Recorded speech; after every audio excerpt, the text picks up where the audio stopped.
Let's turn to weather now. It was a nice day to be out at the winery, and look how much fun they were having pruning. I never knew pruning could be so fun. Honestly, in early March at that, pruning this early does sound like a blast. When we were watching that earlier, I was like, oh man, I need to go do that.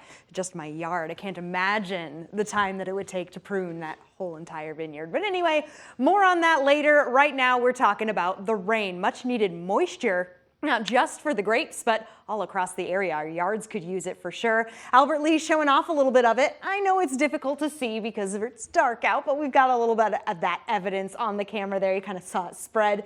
It is raining currently in Albert Lea, and not just Albert Lea. We're seeing rain across a good portion of the area, but really just kind of centered in the area at the moment. Not very widespread. It'd be nice to see it a little bit more on the map, but hey, beggars can't be choosers. I'll take what we can get. Let's zoom in here and take a peek. As I mentioned, Albert Lea area and kind of moving through Freeborn County, heading further on to the north.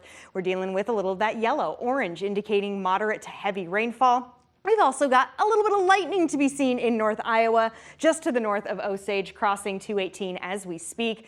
So that is what we want to see. That means that there is moisture in the atmosphere. We have that energy. It's bringing the rain.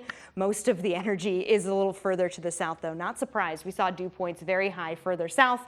And of course, it's a little warmer. So that is where we're seeing all of this balloon up. Earlier, I did see a few tornado warnings.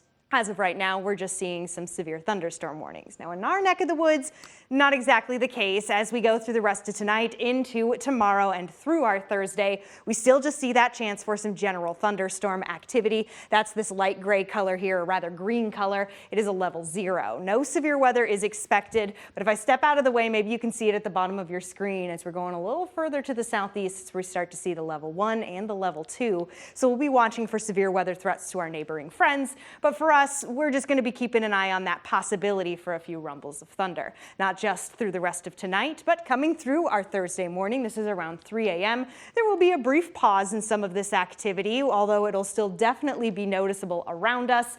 We're not done with it. As I push time even more forward, around 8 a.m., 9 a.m., we start to see it kind of spin back into our area. This is around 10 a.m., and it lasts with us as we go through the afternoon and even into the evening hours before it starts to just linger away. During this time, we're talking kind of like the late morning through the afternoon into the early evening. We see that chance for some thunderstorms. So your morning commute could be a soggy one for some. For others, it might be a little drier, but a lot of this activity resumes as we get into the late morning. Moving on to the 7-day forecast now, where the weekend is always in view, and we can all plan for a cool down after this rain moves out. By the weekend, we're back in the upper 30s, which is actually where we should be for this time of the year. Cami.